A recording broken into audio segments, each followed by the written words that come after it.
ஒரு புல்லிங் லைட்னு போறோம், நாங்க எப்படி சார் போறது?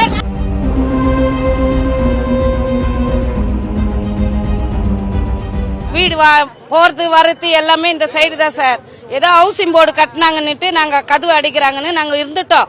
இப்ப ரெண்டு பக்கமும் திறந்து விட்டுட்டாங்க. எங்களுக்கு வழி பண்ணி விடுன்னு நாங்க 10 வாட்டி போய் ஆபீஸ்ல சொல்லிட்டோம்.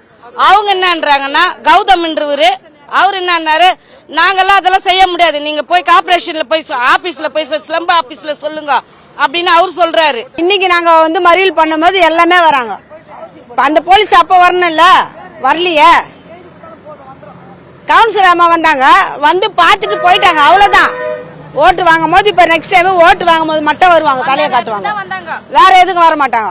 இப்ப வந்தாங்க, கேட்டா இப்படியே தான் கை கட்டின்னு அவங்க மண்ணு பாத்துட்டு போயின்னுட்டாங்க. நாங்க தான் இங்க மக்கள் கத்தின்னு உட்காந்து இருக்கிறோம்.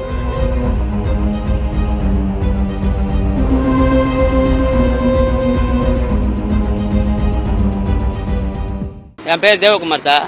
46வது வட்டத்தில் தான் இருக்கும்.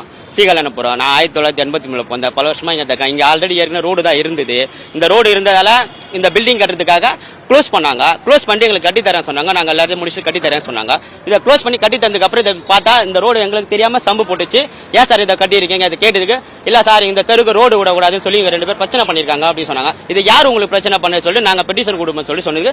அப்புறம் என்ன பண்ணாங்க, மேடம் ஆனந்தி மேடம் வந்து நாங்க ஏஐ கிட்ட போய் சொன்னோம். இதுகிட்ட 3 மாசமா ஏஐ கிட்ட சொல்லுங்கிறேன். சார் ஏன் சார் திறக்க மாட்டீங்கன்னா, சார் திறந்துருவாங்க சார் சார்னு சொல்லி இருக்காங்க. அதுக்கு எதுக்கு பதில் இப்போ திடீர்னு ஸ்டாலின் வந்து அந்த சைடு திறக்கிறதால அந்த ரோட மட்டும் அவங்க சரிப்படுத்திருக்காங்க. இந்த ரோடு ஏன் சார் சரிப்படுத்தல சொன்னதுக்கு, சார் ஒரு வாரத்தில் ரெடி பண்ணிதான். சரி நானும் வெயிட் பண்ணி ஒரு வாரமா ரெடி பண்ணி பார்த்தேன். ரெடி பெருமை தெரியல. நான் என்ன பண்ணேன், 4 பேரை கூப்பிட்டு விசாரிச்சு தெருவுக்குள்ள போய் அங்க போய் கவர்மெண்ட் ஆபீஸ் போய் கத்துனேன். சரி ஒரு சார் வந்து ஓப்பனா. அதுக்கப்புறம் கவுன்சிலர் வந்து இது ஓபன் பண்ணிட்டு சார் இதெல்லாம் பண்ணி கொடுத்துருவாங்க சார் சொன்னாங்க. அது சொல்லி 2 மாசம் ஆகுது. இன்னை வரைக்கும் ஒரு ஸ்டெப் எடுத்துக்கான. இதுல போக்குவரத்து வந்து நிறைய ரொம்ப டிஸ்டர்ப். எத்தனை இந்த தெருவுக்கு போயிட்டு அந்த தெருவுக்கு போயிட்டு சுத்தின்னு வர முடியுமா எங்களால? கொஞ்ச நாள் பொறுத்துக்க முடியும். எவ்வளவு நாள் பொறுத்துக்க முடியும்?